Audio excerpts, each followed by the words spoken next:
শেখ হাসিনা, ওবায়দুল কাদের, আসাদুজ্জামান খান সহ 7 জনের বিরুদ্ধে আদালতে হত্যা মামলা, এজাহার নিতে থানাকে নির্দেশ।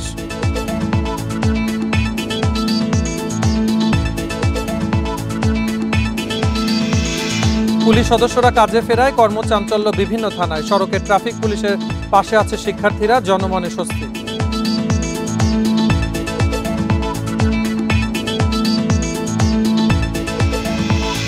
শিক্ষার্থীদের নজরদারিতে 1 সপ্তাহে বিভিন্ন জেলায় কমেছে নিত্যপণ্যের দাম, চাঁদাবাজ ও সিন্ডিকেট না থাকার প্রভাব।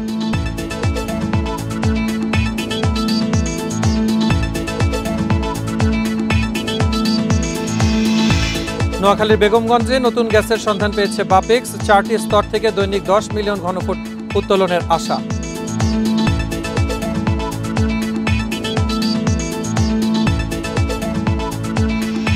স্বাগত সমগ্র বাংলাদেশের সাথে আছে মুজাহিদুল ইসলাম। শিরোনাম শুনছিলেন, এবারে বিস্তারিত। সাবেক প্রধানমন্ত্রী শেখ হাসিনা সহ 7 জনের বিরুদ্ধে হত্যা মামলার এজাহার নিতে মোহাম্মদপুর থানাকে নির্দেশ দিয়েছে আদালত। এর আগে দুপুরে ঢাকার মেট্রোপলিটন ম্যাজিস্ট্রেট রাজেশ চৌধুরীর আদালতে শেখ হাসিনা, ওবায়দুল কাদের সহ 7 জনের বিরুদ্ধে মামলার আবেদন করেন ব্যবসায়ী SM আমির হামজা। মামলা নথি থেকে জানা যায়, রাজধানীর মোহাম্মদপুরে মুদি দোকানদার আবু সাইদকে হত্যার অভিযোগে এই আবেদন করা হয়। গত 19 জুলাই বসিলায় কোটা সংস্কার আন্দোলনের মিছিলে পুলিশের গুলিতে নিহত হন তিনি। বাদীর জবানবন্দি গ্রহণের পর আজ দুপুরে মামলা নিতে আদেশ দেওয়া হয়। অপর আসামিরা হলেন সাবেক পরিবহন ও সেতুমন্ত্রী ওবায়দুল কাদের, সাবেক স্বরাষ্ট্রমন্ত্রী আসাদুজ্জামান খান কামাল, সাবেক IGP আব্দুল্লাহ আল মামুন, সাবেক DMP কমিশনার হাবিবুর রহমান, সাবেক ঢাকা মহানগর ডিবি প্রধান হারুন রশিদ ও যুগ্ম পুলিশ কমিশনার বিপ্লব কুমার।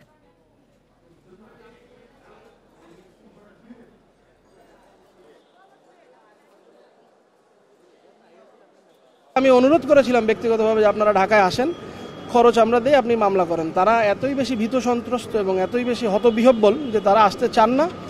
ওনারা প্রাইমারি কনসার্ন দিয়েছেন যে আপনি করেন, কিছু করতে পারলে যদি আমাদের কোনো ন্যায় বিচার আমরা পাই, আপনার প্রতি আমাদের সমর্থন থাকবে। যার কারণে বিবেকের তাড়নায় আমি মূলত মামলাটা করেছি।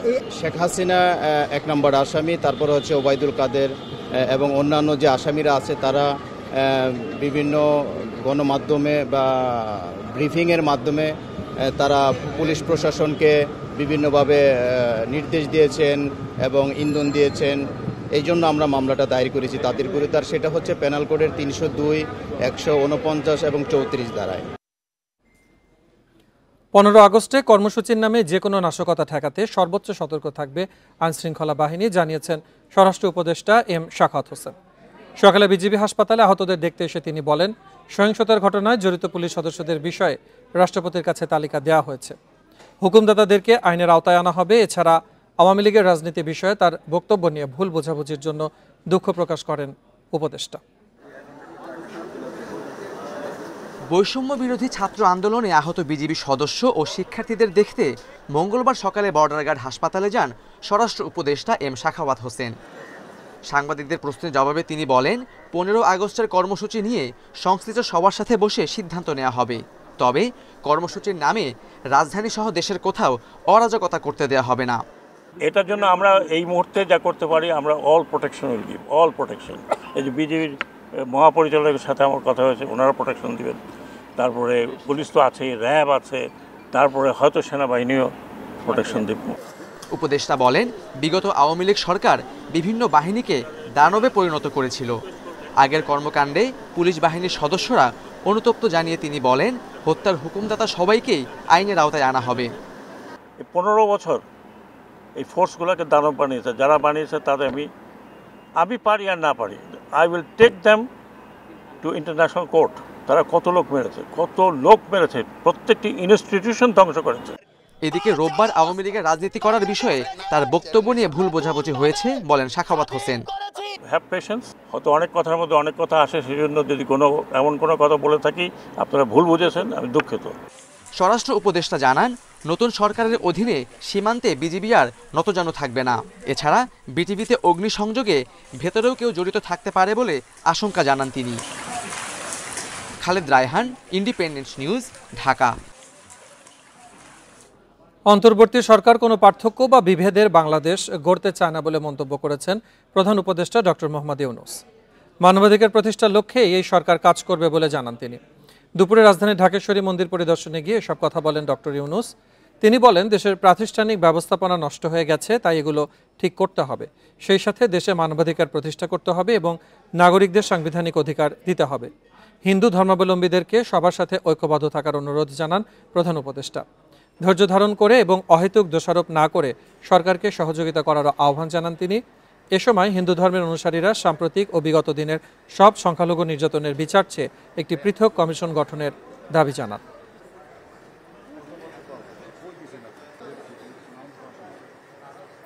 আমাদের গণতান্ত্রিক যে আকাঙ্ক্ষা, সেখানে আমরা বিবেচিত মুসলমান হিসেবে নয়, হিন্দু হিসেবে নয়, বৌদ্ধ হিসেবে নয়, মানুষ হিসেবে আমাদের অধিকারগুলো নিশ্চিত হোক।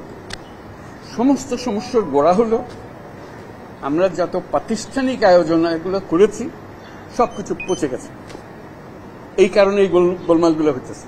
কাজে আমরা প্রাতিষ্ঠানিক আয়োজনগুলোকে ঠিক করতে হবে, যে ন্যায় বিচার হলে কে অর্থ অপচয় বন্ধ করে প্রকল্পগুলোর ব্যাপারে স্বচ্ছতা ও জবাবদিহিতার তাগিদ দিলেন অর্থ ও পরিকল্পনা উপদেষ্টা ডক্টর সালেউদ্দিন আহমেদ। জানান, জনগুরুত্বপূর্ণ না হলে মেগা প্রকল্পের অর্থায়ন নিয়ে চিন্তা করবে সরকার। সকালে রাজধানী শেরেবাংলা নগরে পরিকল্পনা মন্ত্রণালয় বৈঠকে তিনি এসব কথা বলেন। শপথ নেওয়ার পর প্রথমবারের মতো পরিকল্পনা কমিশনের সদস্য ও পরিকল্পনা মন্ত্রণালয়ের কর্মকর্তাদের সাথে বৈঠক করেন তিনি। বৈঠকে মন্ত্রণালয়ের ভবিষ্যৎ কর্মপরিকল্পনা সম্পর্কে উপদেষ্টাকে অবহিত করা হয়। অর্থ উপদেষ্টা জানান, মূল্যস্ফীতি নিয়ন্ত্রণের বিষয়টি এখন সবচেয়ে বেশি গুরুত্ব দেওয়া হবে। তথ্যে কোনো লুকোচুরি রাখা হবে না, এডিবি বাস্তবায়নে দ্রুত পদক্ষেপ নেওয়া হবে। সবার মন মানসিকতা পরিবর্তন করতে হবে উল্লেখও করেন তিনি। এ সময় তিনি আরও বলেন, শুধু প্রয়োজনীয় প্রকল্পে অর্থ ছাড় দেওয়া হবে। অর্থের ইউটিলাইজেশন এবং সেই অর্থটা আমাদের দেশীয় সম্পদ, বহির সম্পদ, লোন গ্র্যান্ট হবে, দুটোই। বাইরের টাকা দিয়ে আনবেন, যথেচ্ছ খরচ করবেন, সেটা করবে না। এটি সবচেয়ে বড়, এবং এটার ইউটিলাইজেশন না, ফরেন এইড ব্যাপার হোক আপনি ব্যবহার দেখবেন এটা। আর দ্বিতীয়ত স্বচ্ছতা, জবাবদিহিতা, প্রকিউরমেন্টের ব্যাপারে এইগুলো আমরা ইস্যু করবেন। ওই পাসিং দ্য বাক, আমার সময় ছিলাম না, আমি করি নাই, আরেকজন করে গেছে, এইগুলো কিন্তু আমি ইস্যু করবো না। অন্তর্বর্তী সরকারের উপদেষ্টা হিসেবে শপথ নিয়েছেন ফারুকী আজম বীর প্রতীক। বেলা 11টায় বঙ্গভবনে তাকে শপথ বাক্য পাঠ করান রাষ্ট্রপতি মোহাম্মদ শাহাবুদ্দিন। এর মধ্য দিয়ে 17 সদস্যের উপদেষ্টা পরিষদের সবার শপথ গ্রহণ সম্পন্ন হলো। ফারুকী আজমকে মুক্তিযুদ্ধ বিষয়ক মন্ত্রণালয়ের দায়িত্ব দিয়েছেন প্রধান উপদেষ্টা ডক্টর মোহাম্মদ ইউনূস। শপথ অনুষ্ঠানে কোটা সংস্কার আন্দোলনে নিহতদের স্মরণে 1 মিনিট নীরবতা পালন করা হয়। রীতি অনুযায়ী প্রথমে উপদেষ্টা হিসেবে দায়িত্ব পালনের এবং পরে গোপনীয়তার শপথ নেন ফারুকী আজম। পরে শপথ বইয়ে সই করেন নতুন উপদেষ্টা। ছাত্র জনতার আন্দোলনের মুখে 5 আগস্ট আওয়ামী লীগ সরকারের পতন হলে 8 আগস্ট ডক্টর ইউনূসের নেতৃত্বে 17 সদস্যের অন্তর্বর্তী সরকার গঠন করা হয়।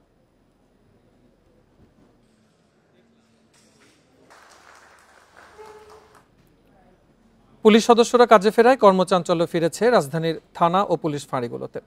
নেওয়া হচ্ছে জিডি ও মামলা। বিভিন্ন সড়কে দায়িত্ব পালন করছেন ট্রাফিক পুলিশ।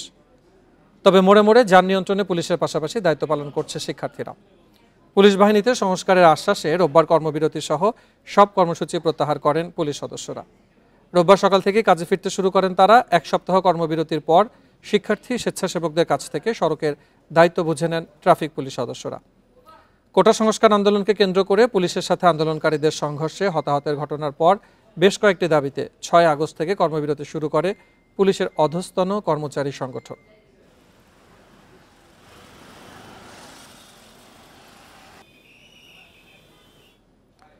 সব জেলায় পুরোদমে কাজে ফিরেছেন পুলিশ সদস্যরা। দেশজুড়ে 628টি থানায় পুলিশের কার্যক্রম শুরু হওয়ায় স্বস্তি ফিরেছে মানুষের মনে। বাকি 11টি ক্ষতিগ্রস্ত থানা মেরামতে সময় লাগবে। নিরাপত্তা নিশ্চিতে থানায় পুলিশকে সহায়তা করছে সেনাবাহিনী। নওগাঁ সদরের সড়কের বিভিন্ন পয়েন্টে যানবাহন নিয়ন্ত্রণে ব্যস্ত পুলিশ সদস্যরা। সড়কের পাশাপাশি জেলার 11 থানায় পুরোদমে ফিরেছে পুলিশ সদস্যরা। চলছে থানার স্বাভাবিক কার্যক্রম। নওগাঁ জেলার প্রত্যেকটা পয়েন্টে আমাদের ট্রাফিক সদস্য ডিপ্লয় হয়েছে। আমাদের সাথে মাঠে আছে আমাদের স্কাউট সদস্য ভাইরা। নীলফামারী জেলার 6টি থানা ও 2টি পুলিশ তদন্ত কেন্দ্রে অভ্যন্তরীণ ও জনসেবা কার্যক্রম পরিচালনায় ব্যস্ত পুলিশ সদস্যরা। সড়কে শৃঙ্খলা ফেরাতে কাজ করছে ট্রাফিক পুলিশ। সিলেটে থানা ও ট্রাফিক পুলিশ কাজে ফেরায় স্বস্তি ফিরেছে জনমনে। নিরাপত্তায় পুলিশকে সহযোগিতা করছে সেনাবাহিনী। ট্রাফিক পুলিশ তাদের দায়িত্ব ঠিকভাবে পালন করছে। ট্রাফিক পুলিশ আমাদের জন্য দরকার। সবাই মিলে যৌথ বাহিনীর মতো কাজ করতেছি, কাজের অন্যরকম একটা ফিলিংস। লক্ষ্মীপুরে ৬টি থানায় দাপ্তরিক কাজ ও নাগরিক সেবায় ব্যস্ত পুলিশের সদস্যরা। নিরাপত্তা নিশ্চিত করা ও সড়কের শৃঙ্খলা ফেরাতে কাজ করছে তারা। এই সম্পূর্ণ নতুন উদ্যোগে আমরা কাজে যোগদান করছি। আমাদের কাজে কোনো স্বচ্ছতা, জবাবদিহিতা সবকিছুই থাকবে ইনশাল্লাহ। আমরা সবাই কাজে যোগদান করছি, কাজ করতেছি। চাঁদপুরের থানাগুলোতে পুলিশ সদস্যরা কাজে ফেরার পর ফুল দিয়ে শুভেচ্ছা জানায় বিভিন্ন সংগঠন। থানা কার্যক্রমে সবার সহযোগিতা চেয়েছেন পুলিশ সদস্যরা।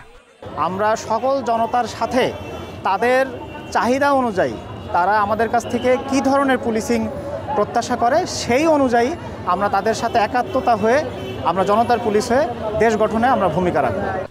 রংপুর মহানগরে যান চলাচল নিয়ন্ত্রণে ট্রাফিক পুলিশকে সহায়তা করছে শিক্ষার্থীরা। থানাগুলোতে পুলিশের সেবাদান শুরু হওয়ায় খুশি স্থানীয়রা। তাপস সরকার, ইন্ডিপেন্ডেন্ট নিউজ। এ নিয়ে আরো জানাতে নওগাঁ থেকে যুক্ত হচ্ছেন সহকর্মী সাদেকুল ইসলাম। সাদেকুল, কর্মবিরতির পর পুলিশ সদস্যরা ফিরেছেন, সেক্ষেত্রে সার্বিক পরিস্থিতি কেমন দেখছেন?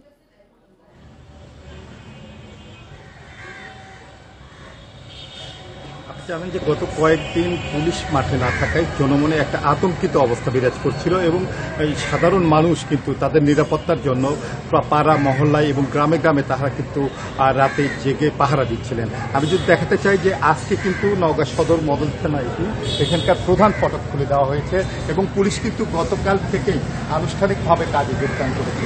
আর পুলিশ কাজে যোগদানের এই খবর ছড়িয়ে পড়ার মধ্যে দিয়ে এই জেলার সাধারণ মানুষের মধ্যে কিন্তু স্বস্তি দিয়ে এসেছে।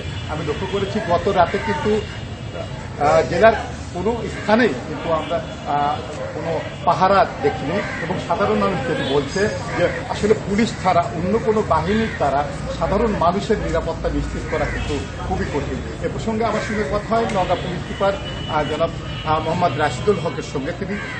তিনি যেটি আমাকে জানিয়েছেন যে আসলে আমরা কয়েকদিন কর্মবিরতির কারণে একটু ঘুরিয়েছিলাম, কিন্তু আমরা সবসময় কিন্তু থানাটাকে কিন্তু আমরা খোলা রেখেছি। এখানে কিন্তু জিডি করার, এখানে মামলা করার এবং অভিযোগ দায়েরের কিন্তু সুযোগ ছিল, কিন্তু আনুষ্ঠানিকভাবে কিন্তু আমরা আজ থেকে কাজ শুরু করেছি।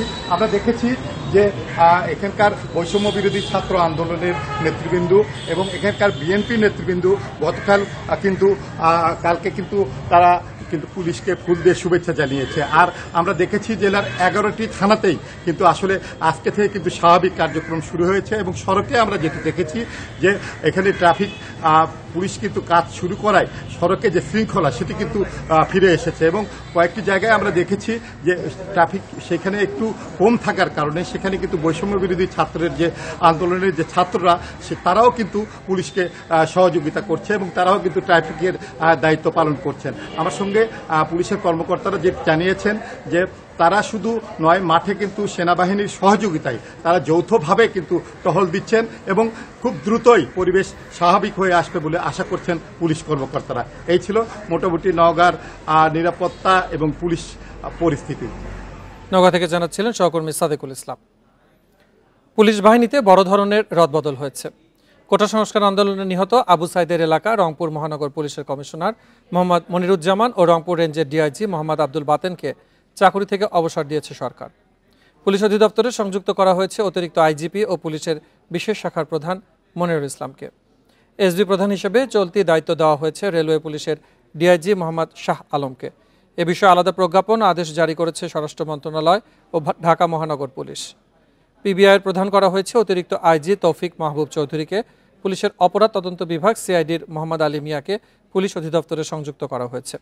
আরেক আদেশে অতিরিক্ত ডিআইজি পদমর্যাদার 7 কর্মকর্তা 29 জন এসপিকে বদলি করা হয়েছে। পাশাপাশি ঢাকা মেট্রোপলিটন পুলিশের 11 জন ওসি সহ 18 জন পুলিশ পরিদর্শককে করা হয়েছে বদলি। ডিএমপির উপকমিশনার এবং বিভিন্ন জেলা পুলিশ সুপার পদমর্যাদার 28 জনকেও করা হয়েছে রদবদল।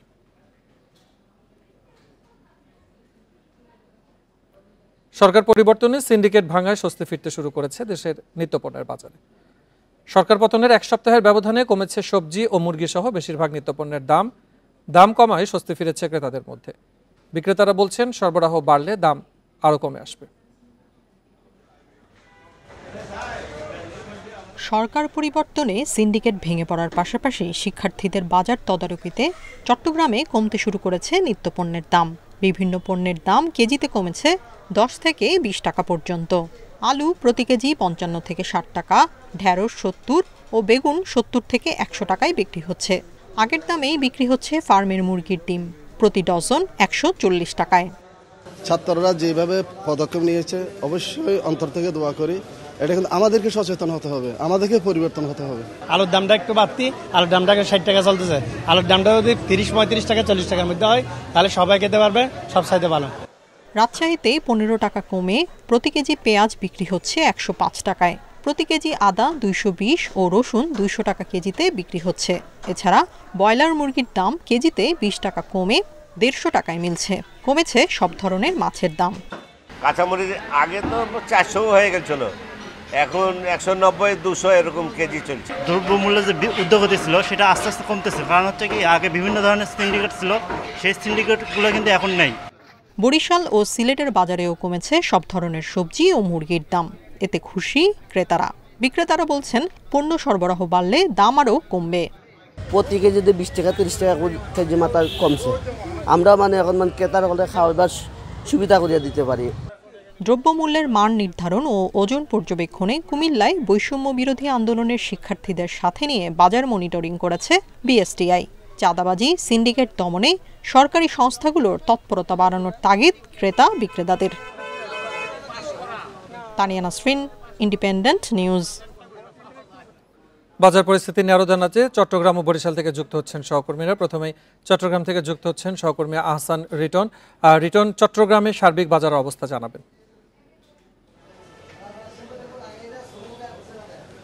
দেখুন, আমরা আসলে প্রতিবেদনে যেমনটি শুনছিলাম যে আসলে সরকার পরিবর্তনের সাথে সাথে যে ব্যবসায়ীদের যে সিন্ডিকেট ছিল সেই সিন্ডিকেট ইতিমধ্যে আসলে অনেকাংশেই ভেঙে গেছে এমনটি বলা যায়। আমরা আসলে এই মুহূর্তে কাজীরদড়ি বাজার আছে, আপনি দেখতে পাচ্ছেন এখানে আসলে থরে থরে সবজি সাজানো আছে এবং পাশাপাশি অন্যান্য পণ্য যে সমস্ত রয়েছে সেগুলো আসলে সাজানো রয়েছে।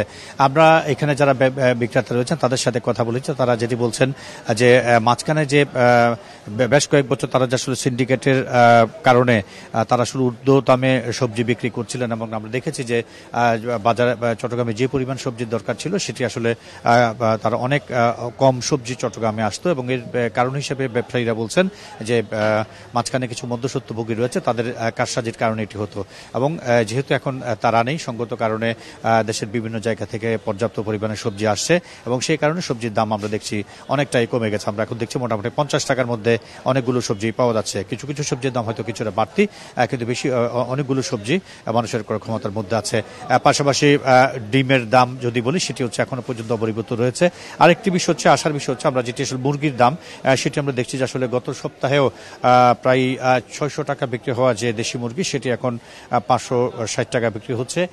200 টাকার কাছাকাছি বিক্রি হওয়া ফার্মের মুরগি সেটি এখন 160 টাকায় এসে ঠেকেছে এবং প্রায় 300 কোটি টাকা দামের যে সোনালী মুরগি সেটি এখন 270 টাকায় মিলছে এবং এখানে যারা ক্রেতা বিক্রেতা রয়েছেন তারা সবাই মনে করছেন যে সাম্প্রতিক সময়ে গত কয়েকদিন ধরে বৈষম্য বিরোধী শিক্ষার্থীদের নিয়ে ভোক্তা অধিকার এবং ক্যাবের পক্ষ থেকে যে অভিযান চালানো হচ্ছে। ধন্যবাদ আমাদেরকে বিস্তারিত জানানোর জন্য। এবার আমরা যাব বরিশালে, সেখান থেকে জানাবেন সহকর্মী মুরাদ আহমেদ।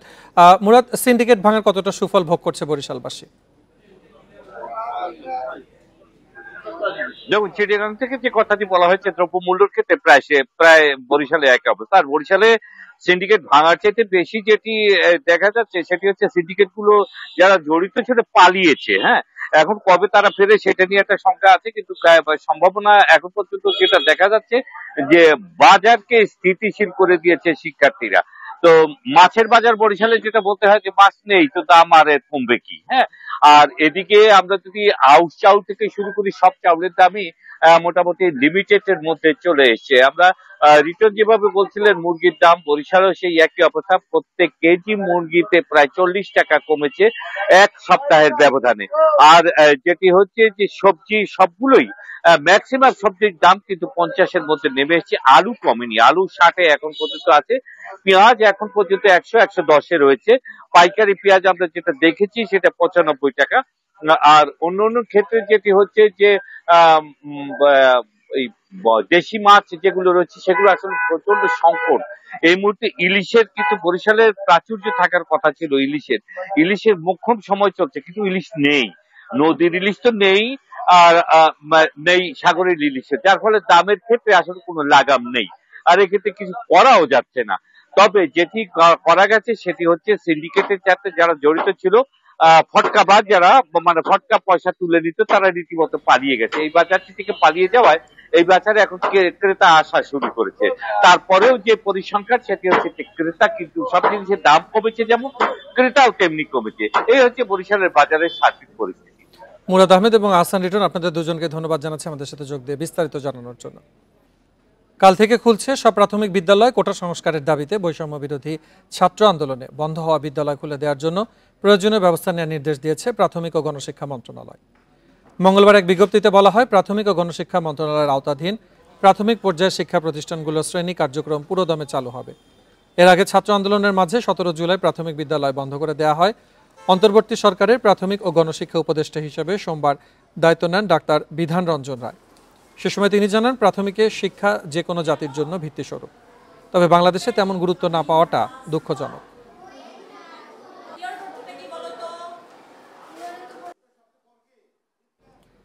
সাতাশ দিন বন্ধ থাকার পর সকালে বিভিন্ন জেলার স্টেশন থেকে শুরু হয়েছে যাত্রীবাহী ট্রেন চলাচল। নির্বিঘ্নে ট্রেন চলাচলে সব ধরনের প্রস্তুতি নিয়েছে রেল কর্তৃপক্ষ। ট্রেন চলাচল শুরু হওয়ায় সন্তোষ প্রকাশ করেছেন যাত্রীরা। বৃহস্পতিবার থেকে শুরু হবে আন্তনগর ট্রেন চলাচল। দীর্ঘদিন বন্ধ থাকার পর সারা দেশে বিভিন্ন রুটে মেল, কমিউটার ও লোকাল ট্রেন চলাচল শুরু হয়েছে। মঙ্গলবার সকাল 8টায় চট্টগ্রাম থেকে চাঁদপুরগামী মেল ট্রেন সাগরিকা এক্সপ্রেস ছেড়ে যায়। পরে ঢাকাগামী কর্ণফুলী এক্সপ্রেস যাত্রা করে। সব মিলিয়ে এদিন একটি লোকাল ও 4টি মেল ট্রেন চলাচল করে। মানুষ অনেক কষ্ট পাইছে যাতায়াতে, আজকে থেকে চালু হয়েছে, সবাই খুশি। যাত্রীবাহী গাড়ি আজকে থেকে চলাচল আরম্ভ হয়েছে। আমরা প্রথম ট্রেন 7টা বেশি চালিয়েছি, আসানোরও মোটামুটি ভালো যাত্রী হয়েছে, কোনো বিশৃঙ্খলার সৃষ্টি হয় নাই। খুলনায় সকাল 9টায় লোকাল ট্রেন রকেট চিলহাটির উদ্দেশ্যে ছেড়ে যায়। এছাড়া বগুড়া চলছে 2টি মেল ও একটি লোকাল ট্রেন। ট্রেন চলাচল শুরু হয়, খুশি সাধারণ যাত্রীরা। ট্রেনে যেতে পারছি, অল্প পয়সা খরচ, তার জন্যে আমাদের খুব ভালো লাগছে। সম্পূর্ণ ট্রেন চলাচল বন্ধ ছিল এই লালমনিরহাট বিভাগের। ট্রেনটি মাঝখানে 2-1 দিন চলাচল করলেও সেটাও বন্ধ হয়ে যায়। দীর্ঘদিন পর আজকে 13 তারিখ হইতে স্বল্প পরিসরে দ্বিতীয় মেইল ট্রেন এবং লোকাল ট্রেন চলাচল করছেন। দিনাজপুরে 3টি লোকাল ও একটি কমিউটার ট্রেন চলাচল শুরু হয়েছে।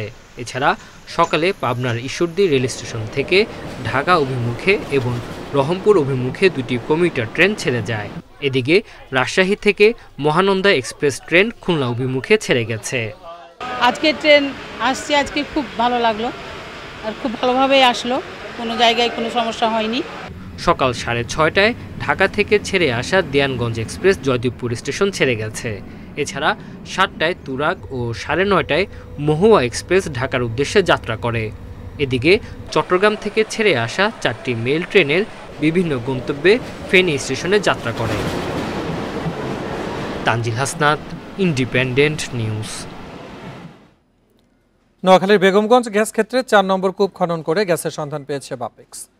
এই কূপ থেকে প্রতিদিন প্রায় 12 মিলিয়ন ঘনফুট গ্যাস উত্তোলনের আশা করছে কর্তৃপক্ষ, যা যুক্ত হবে জাতীয় গ্রিডে। গ্যাস পাওয়ার খবরে বাপেক্সের কর্মকর্তা কর্মচারীদের পাশাপাশি খুশি স্থানীয় বাসিন্দারাও। 29 এপ্রিল নোয়াখালীর সোনাইমুড়ি উপজেলার ওয়াসেকপুর গ্রামে বেগমগঞ্জ 4 নম্বর কূপ খনন কাজ উদ্বোধন করে বাপেক্স। নির্দিষ্ট সময়ের আগেই শেষ হয় খনন। সোমবার কূপের 3য় স্তরে গ্যাসের সন্ধান পাওয়া যায়। খনন কাজের পর চলছে ডিএসটি টেস্ট। পরীক্ষার শেষে কূপের প্রতিটি স্তরে কী পরিমাণ গ্যাস মজুদ রয়েছে তা নিশ্চিত হওয়া যাবে বলছেন কর্মকর্তারা। প্রাথমিকভাবে কূপটির 3টি স্তরের প্রতিটি থেকে দিনে প্রায় 12 মিলিয়ন ঘনফুট গ্যাস উত্তোলন করা যাবে বলে আশা বাপেক্সের। বাখরাবাদের মাধ্যমে সেই গ্যাস জাতীয় গ্রিডে সংযুক্ত করা যাবে বলে আশা করা হচ্ছে। 3.5 মিটার গভীরতায় আমরা খনন কাজ টেস্টিং কার্যক্রম সম্পন্ন করতেছি। এখন এই টেস্টিং কার্যক্রম শেষে আমরা এখন 10-11 মিলিয়ন করে ফ্লো চলতেছে এবং ফ্লো 72 ঘন্টা চলবে। এই 72 ঘন্টা পরে আমরা আসলে এটার পরিমাপ জানতে পারবো। গ্যাসের সন্ধান পাওয়ায় খুশি স্থানীয়রা। জাতীয় গ্রিডে দেওয়ার পাশাপাশি স্থানীয় পর্যায়েও গ্যাস সরবরাহের দাবি তাদের। সরকারের কাছে যে আমাদের এলাকার বাসীকে যাতে গ্যাস দেওয়া হয়, এটা আমার আকুল আবেদন। আমাদের সকলের সম্পদ, আমাদেরকে অন্তত কিছু হলেও, কিছু সংখ্যক হলেও আমাদেরকে যেন গ্যাস দিয়ে পরিপূর্ণটা সরকার যেখানে নেওয়ার প্রয়োজন যেন ওইখানে নেয়। কূপ খননে যুক্ত রয়েছেন বাপেক্সের 2 শতাধিক কর্মকর্তা, কর্মচারী ও শ্রমিক। Independent news. সারা দেশে কর্মচাঞ্চল্য ফিরলেও এক সপ্তাহ ধরে দুর্ভোগে লক্ষ্মীপুরের রামগতি উপজেলার 4 লাখ মানুষ। কালভার্ট ধসের কারণে ঢাকা, চট্টগ্রাম, নোয়াখালীর সাথে সড়ক যোগাযোগ বিচ্ছিন্ন থাকায় ব্যাহত হচ্ছে পণ্য পরিবহন। এদিকে সাময়িক চলাচলের জন্য বেইলি ব্রিজ নির্মাণের উদ্যোগ নিয়েছে সড়ক বিভাগ। গেল 5 আগস্ট মেঘনার জোয়ারের তীব্র স্রোতে রামগতির আলেকজান্ডার সোনাপুর সড়কের নবিয়ল মোড়ে কালভার্টের একটি অংশ ধসে পড়ে। পরদিন পুরোপুরি ধসে পড়ে কালভার্টটি। বন্ধ হয়ে যায় ঢাকা, চট্টগ্রাম ও নোয়াখালীর সঙ্গে রামগতির সড়ক যোগাযোগ। সড়ক বন্ধ থাকায় দুর্ভোগে পড়েছেন এসব এলাকার 4 লাখ বাসিন্দা। সবচেয়ে বেশি বিপাকে পড়তে হচ্ছে পণ্য পরিবহনে। সপ্তাহ পেরোলেও কালভার্ট মেরামত বা নির্মাণে উদ্যোগ না থাকায় ক্ষোভ স্থানীয়দের। হাসপাতাল যাইতে পারি না, এখানে একটা মাদ্রাসা আছে, রামদাল বাজার একটা মাদ্রাসা, ছাত্ররা যাইতে কষ্ট, স্কুলের ছাত্ররা যাইতেও কষ্ট। চলাচলের পথ আছে, ব্যাগ বন্ধ হয়ে গেছে, হোলাইনে কলেজে যাইতে না। আলেকজান্ডার, রামগতি, তারপরে মাইজদি, সব জায়গার মানুষ এখান দিয়ে যাতায়াত করে। কলেজ, মাদ্রাসায় কেউ যাইতে পারতেছে না। সড়ক ও জনপথ বিভাগ বলছে কালভার্ট নির্মাণে কিছুটা সময় লাগবে, তাই সাধারণের ভোগান্তি কমাতে দ্রুত বেইলি ব্রিজ নির্মাণের উদ্যোগ নেওয়া হয়েছে। এই রাস্তার স্বাভাবিক অবস্থা চলমান রাখার জন্য চেষ্টা করতেছি। আমরা বর্তমানে মণ্ডলতলিতে একটা বেইলি ব্রিজ আছে, বেইলি ব্রিজটা প্রতিস্থাপন করলেই ওখানে যানবাহন চলাচল স্বাভাবিক হবে। প্রতিদিন সড়কটিতে চলাচল করে ছোট বড় 600 থেকে 700 যানবাহন। ব্যবসা বাণিজ্য ব্যাহত হয়, দ্রুত এটি চলাচলের উপযোগী করার দাবি স্থানীয়দের। Independent news. সাতক্ষীরায় শান্তি ও সম্প্রীতি বজায় রাখতে মানববন্ধন হয়েছে। সকালে জেরা প্রেস ক্লাবের সামনে এই কর্মসূচি পালন করে পিস ফ্যাসিলিটেটর গ্রুপ পিএফজি এবং সুশাসনের জন্য নাগরিক সুজন। আয়োজিত কর্মসূচিতে 6 দফা দাবি উত্থাপন করেন বক্তারা। তারা জানান, এই কর্মসূচির অন্যতম উদ্দেশ্য হচ্ছে সংখ্যালঘুদের সুরক্ষা নিশ্চিত করা। বিভিন্ন স্থানে সাম্প্রতিক সময়ে সংখ্যালঘুদের উপরে হামলা ও লুটপাটের অভিযোগ উঠেছে। সাতক্ষীরায় যাতে এমন ঘটনা না ঘটে এজন্য সবাইকে সচেতন থাকার কথা জানান অংশগ্রহণকারীরা।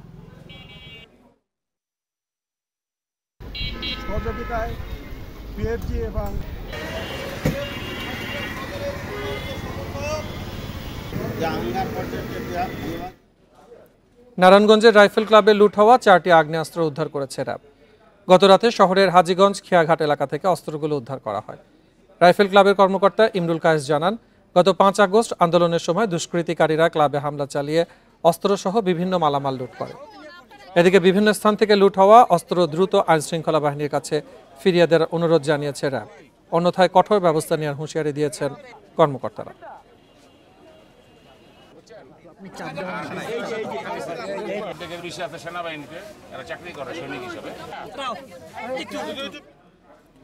বরিশালে ডাকাত সন্দেহে এক যুবককে পিটিয়ে হত্যা করা হয়েছে।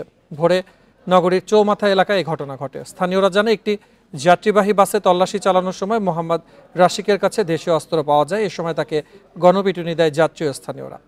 গুরুতর অবস্থায় হাসপাতালে নেওয়ার পথে মারা যায় রাশিক। এদিকে নাটোরের গুরুদাসপুরে চোর সন্দেহে গ্রামবাসীর গণপিটুনিতে উজির আলী নামে এক যুবক নিহত হয়েছে। সোমবার মধ্যরাতে উপজেলার চক আদালত খাঁ গ্রামে এই ঘটনা ঘটে।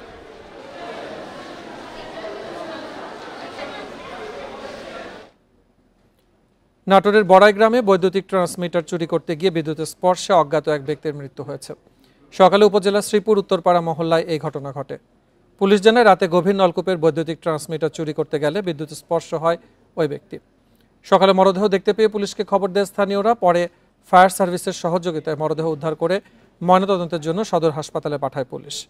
নিহতের পরিচয় শনাক্তের চেষ্টা চলছে।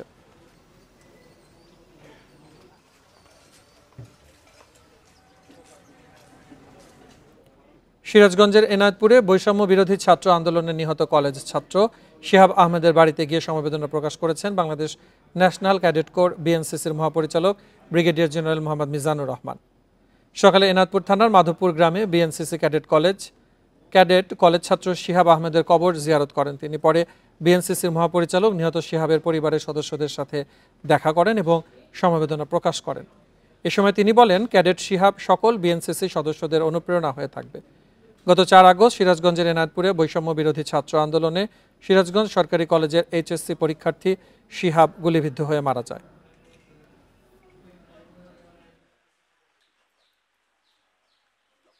আমাদের বিএনসিসি সদস্য হিসাবে আমরা তার এই আত্মত্যাগে গর্বিত।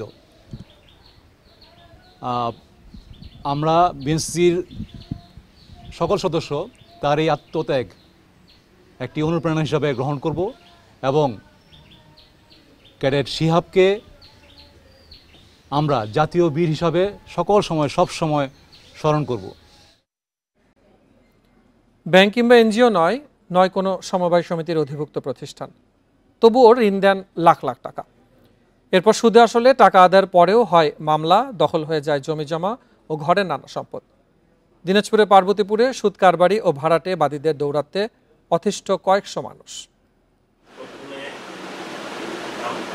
2017 সালে স্থানীয় এক সুদ কারবারির কাছে 1.5 লাখ টাকা ঋণ নেন পার্বতীপুরের স্কুল শিক্ষক গিয়াসউদ্দিন। পরে সুদে আসলে শোধ করেন 2.5 লাখ টাকা। এরপরেও আসামি হয়েছেন 30 লাখ টাকার চেক প্রতারণা মামলায়। 2 শতাধিক শিক্ষক তাদেরও একই অবস্থায় একইভাবে করছে। স্বপন নামে একজন ছেলে তার এই ইয়েতে পড়ে নিজ স্কুলে আত্মহত্যা করে। এই চক্রের ফাঁদে পড়ে ভুয়া মামলায় পালিয়ে বেড়ানো নিঃস্ব হওয়া মানুষের সংখ্যা কয়েকশো। ছাড় পাননি ক্ষুদ্র ব্যবসায়ী, শিক্ষক, সরকারি চাকরিজীবীও। টাকা আমি পরিশোধ করেছি, তবে তারা আমার বিরুদ্ধে আবার মামলা করেছে। বাড়ির পাশে না ফ্যামিলি এটা, তাই কি কারণে 10,000 টাকাতে 6 লাখ টাকার কেস দিলে এতদিন লাভও নেল। এসব ঘটনার মূল হোতা একই উপজেলার নাজমা খাতুন ও সাকওয়াত হোসেন সাজু চক্র। তাদের হয়ে দিনাজপুর, নীলফামারী, রাজশাহী সহ বিভিন্ন জেলায় ভুক্তভোগীদের নামে মামলা করেন ভাড়াটিয়াবাদীরা। ওদেরকে বললাম, বলে আমি তো যতগুলো জানি না, 5,000 টাকা আপনার কাছে পায়, আপনাকে 5 লাখ টাকার কেস দিছে, আর পায় 10,000 দিছে 8 লাখ টাকার কেস, পায় 5,000 দেয় 50,000 টাকার কেস। এগুলো জানার পর মামলাগুলো আমি উত্তোলন করে দিই। এসব অভিযোগের বিষয়ে জানতে চাইলে এড়িয়ে যাওয়ার চেষ্টা করেন নাজমা খাতুন। জানান ভিন্ন কথা। আমি 4টা মামলার বাদী হয়েছি। আমি টাকা পাই, আমি আলোচনায়, আমার ব্যবসা আছে, আমার ট্রেড লাইসেন্স আছে, আমার ইনকাম ট্যাক্স আছে, আমি ওদেরকে টাকা হাওলাত দিছি, আমার দোকান আছে। ভুক্তভোগীদের অভিযোগ, কিছু অসাধু পুলিশ সদস্যকে ম্যানেজ করে জমজমাট সুদ কারবারি করছে চক্রটি। অভিযোগ করতে গেলেই হতে হয় নির্যাতনের শিকার। তবে এসব অস্বীকার করছে পুলিশ। যারা নাজমা এবং এই সাজুদের পক্ষে কাজ করেছিল, আজকে তারা তাদের বিপক্ষে কাজ করছে। আমরা অল্প কিছু সময়ের মধ্যে বিস্তারিত একটা প্রতিবেদন বিজ্ঞতাতে প্রেরণ করব। আর্থিক সংকটে নেওয়া সুদের টাকা এখন বিস্ফোরা নিরীহ মানুষদের কাছে। এখান থেকে রেহাই পেতে সুষ্ঠু তদন্ত ও জড়িতদের বিচার দাবি করেছেন ভুক্তভোগীরা। Mahmud Al Hasan, independent news, Dinajpur. বৈষম্য বিরোধী ছাত্র আন্দোলনের চিত্র, শিক্ষার্থীদের ত্যাগ ও শহীদদের স্মরণ করতে সারা দেশের দেয়ালে দেয়ালে আঁকা হচ্ছে গ্রাফিতি। বিভিন্ন স্কুল কলেজের শিক্ষার্থীরা স্বেচ্ছায় অংশ নিয়েছেন এই কাজে। ছাত্র আন্দোলনে জড়িতদের ত্যাগ মানুষের মাঝে স্মরণীয় রাখতে এই উদ্যোগ, বলছেন তারা। গ্রাফিতিতে রাঙিয়ে তোলা হচ্ছে বদলে যাওয়া নতুন বাংলাদেশের গল্প ও আন্দোলন অভ্যুত্থানের নানা ঘটনা। কুমিল্লা জিলা স্কুলের ক্যাম্পাসে গ্রাফিতি ও ক্যালিগ্রাফি আঁকায় ব্যস্ত শিক্ষার্থীরা। সারা শহরেই তারা দলে দলে ভাগ হয়ে গ্রাফিতিতে ফুটিয়ে তুলছেন বৈষম্য বিরোধী আন্দোলনের ছাত্র জনতার অর্জন। আমরা একত্রে অনেক সুন্দর একটা দেশ, অনেক সুন্দর একটা সমাজ, অনেক কিছু করতে পারবো। আমরা দেশের জন্য কি করছে বা আমাদের যারা শহীদ হয়েছে তারা কি করছে, এগুলো আমরা তরুণ প্রজন্মের কাছে, ভবিষ্যৎ প্রজন্মের কাছে তুলে ধরার জন্য, আমাদের এই উদ্যোগের স্মৃতি ধরে রাখার জন্য। গ্রাফিতি ও দেশ সংস্কারের নানা স্লোগানে ছেয়ে গেছে লক্ষ্মীপুর শহরের রাস্তাঘাট ও বিভিন্ন প্রতিষ্ঠানের দেয়াল। নওগাঁয় গ্রাফিতির মাধ্যমে ফুটিয়ে তোলা হয়েছে ছাত্র আন্দোলনের পটভূমি। আমাদের আন্দোলন, আমাদের স্বাধীনতাকে ফুটিয়ে তোলার জন্য এই আমরা ওয়াল পেইন্টিংটা শুরু করছি সবাই মিলে। ওয়ালগুলি পরিষ্কার করে আমরা আমাদের যে স্বাধীনতার অর্জনটা, এটার বিভিন্ন চিত্র তুলে ধরার চেষ্টা করেছি। একইভাবে সাভার, টাঙ্গাইল, সুনামগঞ্জ, মেহেরপুর ও হিলিতে দেয়ালে দেয়ালে স্মরণ ও শ্রদ্ধা জানানো হয় আন্দোলনে যারা প্রাণ দিয়েছেন। আঁকা হচ্ছে উৎসাহমূলক নানা চিত্র। পরবর্তী প্রজন্মকে কাছে আমাদের কি চাওয়া এবং আমরা কেমন বাংলাদেশ গড়তে চাই, ঠিক সেটাই সেই বার্তাটা পৌঁছে দেওয়ার জন্য আজকে আমাদের এই আয়োজন। আমাদের যে ভাইগুলো শহীদ হয়েছে, ঠিক আছে, এইগুলো স্মৃতিচারণের মাধ্যমে স্মৃতিচারণের জন্যই আমরা আসলে এই ধরনের পদক্ষেপ গ্রহণ করছি। এছাড়া শেরপুর, হবিগঞ্জ ও রাঙামাটিতে শিক্ষার্থীদের আঁকা শিল্পকর্ম নজর কেড়েছে পথচারী সহ সাধারণ মানুষের।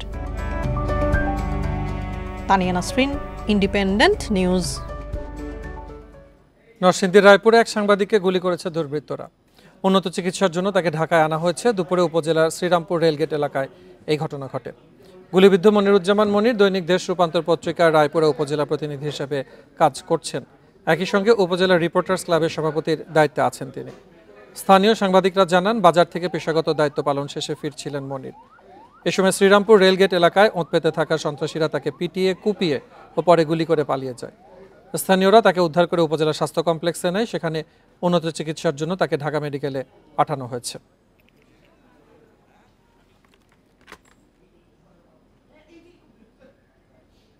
এই ছিল সমগ্র বাংলাদেশের আজকের আয়োজন। এছাড়া ইন্ডিপেন্ডেন্ট টেলিভিশনের সব খবরের আর বিস্তারিত জানতে চোখ রাখুন ফেসবুক, ইউটিউব ও এক্সে। ধন্যবাদ এতক্ষণ সাথে থাকার জন্য।